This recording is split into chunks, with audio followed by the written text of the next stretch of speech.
ನಮಸ್ತೆ ವೀಕ್ಷಕರೇ, class 1 news ಟಿವಿಗೆ ಸ್ವಾಗತ. ಈ ದಿನದ ಪ್ರಮುಖ ಸುದ್ದಿಗಳು. ಯೋಗವು ದೈಹಿಕ, ಮಾನಸಿಕ ಮತ್ತು ಆಧ್ಯಾತ್ಮಿಕ ಆರೋಗ್ಯವನ್ನು ಸುಧಾರಿಸಲು ಒಂದು ಮಾರ್ಗವಾಗಿದೆ. ಯೋಗವು ವ್ಯಾಯಾಮದ ಒಂದು ರೂಪ ಮಾತ್ರವಲ್ಲ, ಇದು ಜೀವನದ ಒಂದು ಭಾಗವಾಗಿದೆ. ಇದು ದೇಹ ಮತ್ತು ಮನಸ್ಸನ್ನ ಒಂದುಗೂಡಿಸಿ ಸಾಮರಸ್ಯವನ್ನ ತರುತ್ತೆ. ಯೋಗದ ನಿಯಮಿತ ಅಭ್ಯಾಸವು ಒತ್ತಡವನ್ನ ಕಡಿಮೆ ಮಾಡಲು, ಶಕ್ತಿ ಮಟ್ಟವನ್ನ ಹೆಚ್ಚಿಸಲು, ಒಟ್ಟಾರೆ ಯೋಗಕ್ಷೇಮವನ್ನ ಹೆಚ್ಚಿಸಲು ಸಹಾಯ ಮಾಡುತ್ತದೆ ಅಂತ ಬಿಜೆಪಿ ತಾಲೂಕು ಮಂಡಲ ಅಧ್ಯಕ್ಷ ಅಂಬರೀಶ್ ಗೌಡ ತಿಳಿಸಿದರು.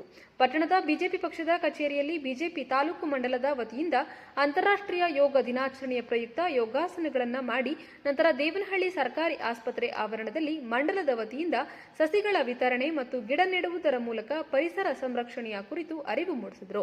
ಈ ಸಂದರ್ಭದಲ್ಲಿ ಮಾಜಿ ಶಾಸಕ ಚಂದ್ರಣ್ಣ, ಬಿಜೆಪಿ ಜಿಲ್ಲಾ ಪ್ರಧಾನ ಕಾರ್ಯದರ್ಶಿ ಎಚ್ಎಂ ರವಿಕುಮಾರ್, ಮುಖಂಡರಾದ RK Nanjegowda, BK Narayanaswamy, Desu Nagaraj, BJP SC Morcha ಜಿಲ್ಲಾ ಪ್ರಧಾನ ಕಾರ್ಯದರ್ಶಿ ಬುಳ್ಳಹಳ್ಳಿ ರಾಜಪ್ಪ, ಕುಂದಾಣ ಹೋಬಳಿಯ ಯುವ ಮೋರ್ಚಾ ಅಧ್ಯಕ್ಷ ವೆಂಕಟೇಗೌಡ, ರವಿ, ಮುಖಂಡ ಕಾರ್ಯಕರ್ತರು ಹಾಜರಿದ್ದರು.